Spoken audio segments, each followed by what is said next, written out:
Assalamualaikum warahmatullahi wabarakatuh. Halo, perkenalkan nama saya Liha Nur Faizah dengan NIM 14014200041 dari Rombel B semester 2 Pendidikan Guru Sekolah Dasar Universitas Negeri Semarang. Pada kesempatan kali ini, saya akan menjelaskan mengenai mata kuliah Literasi Digital dan Kemanusiaan. Yang pertama, materi hubungan manusia dengan teknologi, Society 5.0 dan Revolusi Industri 4.0. Apa sih hubungan manusia dengan teknologi? Hubungan manusia dengan teknologi sangatlah erat. Mengingat manusia sendiri adalah pencipta teknologi. Teknologi diciptakan manusia untuk memudahkan hidupnya sehingga segala sesuatu yang diharapkan berjalan efektif dan efisien. Lalu apa perbedaan revolusi industri antara 4.0 dan 5.0?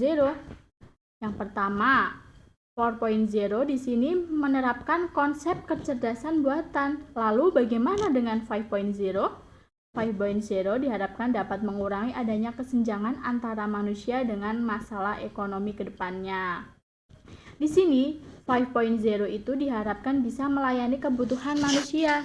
Yang pertama, saya akan menjelaskan Society 1.0. Di sini ada masa pemburu mengumpulkan masyarakat. Kemudian di masa Society 2.0 ada agraris masyarakat. Yang ketiga ada Society 3.0 industri masyarakat. Kemudian yang keempat yang tadi saya jelaskan Society 4.0 informasi masyarakat.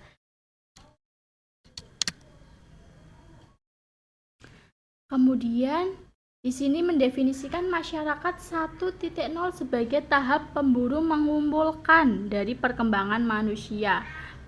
Kita sekarang telah melewati tahap agraris dan industri nih teman-teman. Masyarakat 2.0 dan 3.0 bergerak melalui era informasi Society 4.0.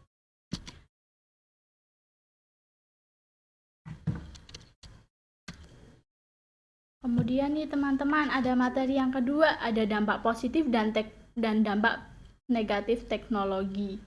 Apa sih dampak positif dari teknologi? Yang pertama, kemampuan menggunakan teks, alat, dan teknologi untuk mengakses informasi dan juga hiburan. Kemudian yang kedua ada kecakapan dalam berpikir kritis, menganalisis, dan mengevaluasi data ya teman-teman. Kemudian apalagi bisa dilihat nomor 3 ada mampu mengkomposisikan pesan dan praktik yang kreatif. Kemudian yang 4 kemampuan untuk berefleksi dan berpikir etis serta berpartisipasi aktif dalam aksi sosial baik secara individual maupun melalui usaha kolaborasi dengan berbagai pihak ya teman-teman. Kemudian dampak negatif dari teknologi nih. Yang pertama dari segi keamanan digital, yang pertama ada serangan dunia maya. Kita memiliki media sosial, berteman dengan siapa, di situ bisa saling menyerang satu sama lain. Kemudian ada pencurian informasi karena kita meletakkan data-data kita di media sosial, itu bisa juga ya. Jadi kita harus selalu hati-hati dalam bermain media teknologi. Kemudian yang kedua nih, ada kualitas hidup. Di sini dampak negatifnya bisa ke lingkungan hidup kita nih. Hidup kita bisa saling melihat satu sama lain, saling menjatuhkan gitu kan. Kemudian yang kedua ada masalah mental. Di sini karena adanya media sosial, kita jadi sering tuh ketemu sama orang-orang yang antisosial karena kecanduan media sosial. Kemudian yang ketiga masalah produktivitas. Yang ketiga di bidang ekonomi dan politik. Di sini biasanya apa sih bisa membunuh pekerjaan dari yang seperti munculnya aplikasi online itu kan teman-teman ya, bagaimanapun itu akan menjadi saingan kita harus hadapi itu ojek online, marketplace online ya, tapi nggak membunuh juga yang offline, nggak apa-apa. Kemudian yang ketiga, materi yang ketiga di sini saya akan menjelaskan konsep dan pemanfaatan Internet of Things and Big Data ya teman-teman. Di sini konsepnya dulu deh, Internet of Things. Internet of Things atau biasa disebut dengan IoT didefinisikan sebagai sebuah penemuan yang mampu menyelesaikan permasalahan yang ada melalui penggabungan teknologi dan dampak sosial jika ditinjau dari standarisasi secara teknik. IoT dapat digambarkan sebagai infrastruktur global untuk memenuhi kebutuhan informasi masyarakat, memungkinkan layanan canggih dengan interkoneksi baik secara fisik dan visual berdasarkan pada yang telah ada dan perkembangan informasi serta teknologi komunikasi gitu. Apa sih tujuan IoT? Tujuannya merupakan sebuah konsep yang bertujuan untuk memperluas manfaat dari konektivitas internet yang tersambung secara terus-menerus. Kemudian gimana sih konsep dan cara kerja IoT? Di sini saya akan menjelaskan konsep IoT itu sebetulnya cukup sederhana. Cara kerja mengacu pada 3 elemen utama tuh pada arsitektur IoT, yakni yang pertama ada barang fisik yang dilengkapi modul IoT, yang kedua ada perangkat koneksi ke internet seperti modem atau router wireless PD seperti di rumah, yang ketiga cloud data center, tempat untuk menyimpan aplikasi beserta database-nya. Begitu ya. Kemudian cara kerja Internet of Things yaitu dengan memanfaatkan sebuah argumentasi pemrograman yang dimana setiap pemerintah argumen itu menghasilkan sebuah interaksi antara sesama mesin yang berhubung secara otomatis tanpa campur tangan manusia dan dengan jarak beberapa pun internet yang menjadi penghubung di antara kedua interaksi mesin tersebut. Sementara manusia hanya bertugas sebagai pengatur dan pengawas bekerja alat tersebut secara langsung. Begitu ya teman-teman. Kemudian selanjutnya masih dengan materi yang ketiga. Di sini pemanfaatan Internet of Things lebih dan Big Data ya. Saya akan membahas tentang mengenai Big Data.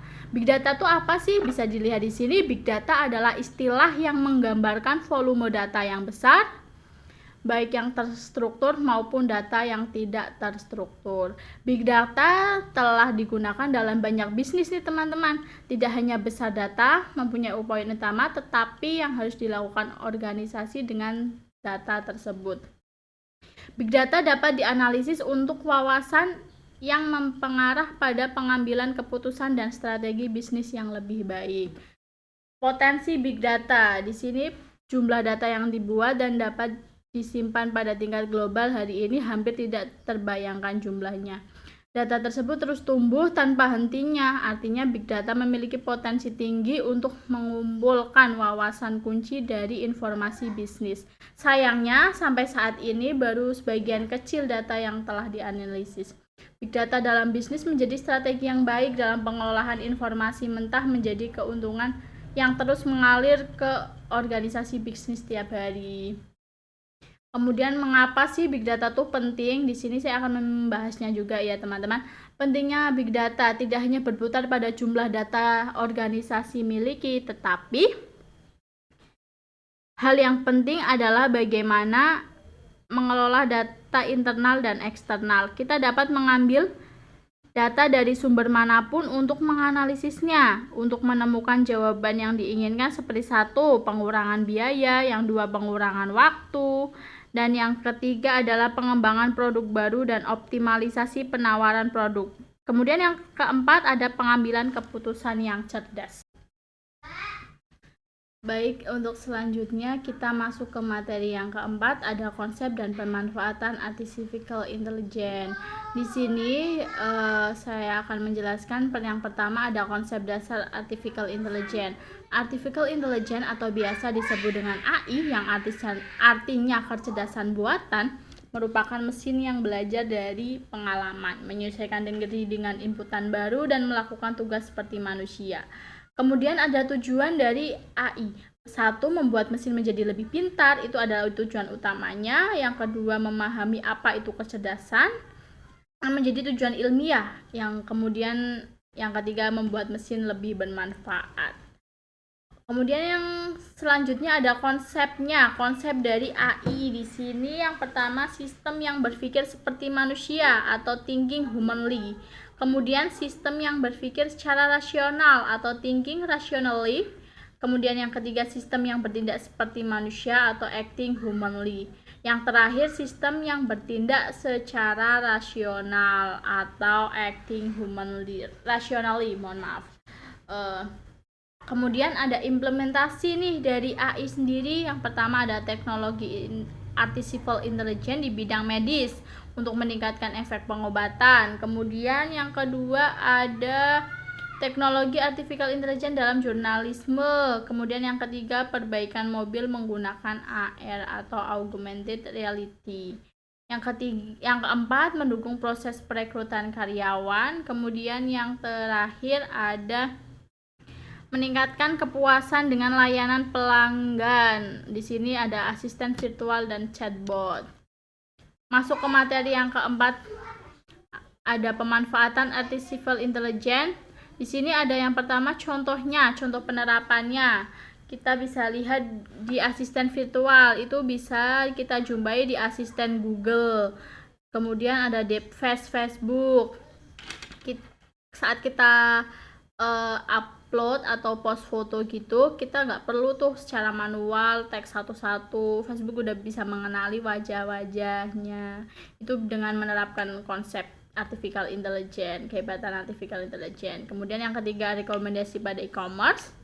Yang keempat bisnis manufaktur dan retail. Yang kelima layanan kesehatan dan perbankan. Kemudian yang keenam bidang robotika. Begitu ya teman-teman. Kemudian masuk ke materi yang kelima, konsep dan pemanfaatan e-commerce. E-commerce adalah penggunaan internet atau web untuk transaksi bisnis. Cara formalnya, transaksi e-komersial yang tersedia secara digital antara lintas organisasi atau perusahaan maupun individu. Kita bisa dijumpai nih sekarang. Pasti kalian juga sering kan belanja-belanja online itu yang di aplikasi Oranye. Kemudian ada 8 fitur unik teknologi e-commerce. Yang pertama ada ubiquity, ketersediaan masif dan mudah ditemui. Kemudian ada global reach atau mencapai pasar global. Yang ketiga universal standar atau standar lebih umum. Yang keempat information richness atau keragaman informasi. Kemudian yang kelima interactivity atau interaktif. Yang keenam ada information density atau kedalaman informasi. Yang ketujuh ada personalization atau customization atau custom. Kemudian yang terakhir ada social teknologi, teknologi sosial begitu ya. Masih di materi kelima, di sini ada pemanfaatan e-commerce, berbagai tipe e-commerce serta beberapa platform yang digunakan sebagai basis transaksi dalam industri ini. Setidaknya terdapat jumlah tipe e-commerce yang dibagi berdasarkan konektivitas pasar. Di antaranya ada business to consumer, business to business, consumer to consumer, social e-commerce, mobile e-commerce, dan local e-commerce begitu. Kemudian pemanfaatan e-commerce yang pertama memudahkan komunikasi adalah produsen dan konsumen, mempermudah pemasaran promosi barang atau jasa, memperluas jangkauan calon konsumen dengan pasar yang luas, mempermudah proses penjualan dan pembelian. Di sini dengan adanya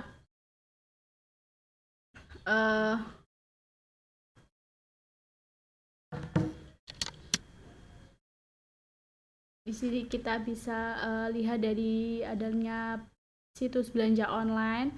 Kita nggak perlu tuh yang sebagai produsen ke pasar-pasar untuk mempromosikan jualannya. Kita tinggal post barang dagangan kita, kemudian ada orderan masuk, dan lebih mudah dan praktis ya teman-teman.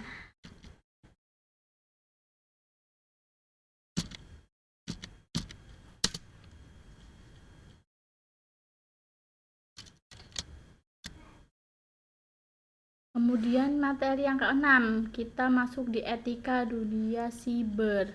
Di sini dalam bermedia sosial terdapat etikanya nih, seperti yang pertama selektif berteman, yang kedua interaksi bukan pasif, yang ketiga menghindari mengumbar kehidupan pribadi. Salah satu tantangan dunia siber adalah membawa masalah dalam hoax. Iya, emang benar adanya media sosial seringnya orang-orang menyalahgunakan tuh teman-teman dengan menyebarkan berita-berita bohong. Maka dari itu kita juga harus selalu waspada dan mencari jalan keluarnya agar tidak termakan berita-berita hoax dengan melihat di laman resmi seperti Kementerian Komunikasi dan Informasi atau Kominfo, kemudian laman yang dikelola oleh Mafindo Masyarakat Indonesia. Kemudian materi yang terakhir di sini ada asas dan tujuan pemanfaatan teknologi.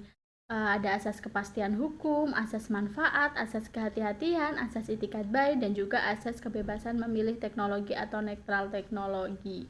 Seperti itu. Kemudian pemanfaatan teknologi informasi dan transaksi elektronik dilaksanakan bertujuan untuk yang pertama mencerdaskan kehidupan bangsa dengan sebagai bagian dari masyarakat informasi dunia. Kemudian yang kedua, mengembangkan perdagangan dan perekonomian nasional dalam rangka meningkatkan kesejahteraan masyarakat. Kemudian yang ketiga ada meningkatkan efektivitas dan efisien pelayanan publik, membuka kesempatan seluas-luasnya kepada orang yang memajukan pemikiran dan kemampuannya. Yang kelima ada memberikan rasa aman, keadilan, dan kepastian hukum bagi pengguna dan penyelenggara teknologi interaksi elektronik ini. Terima kasih yang telah menonton dan telah menyaksikan video pembelajaran ini, literasi digital dan kemanusiaan.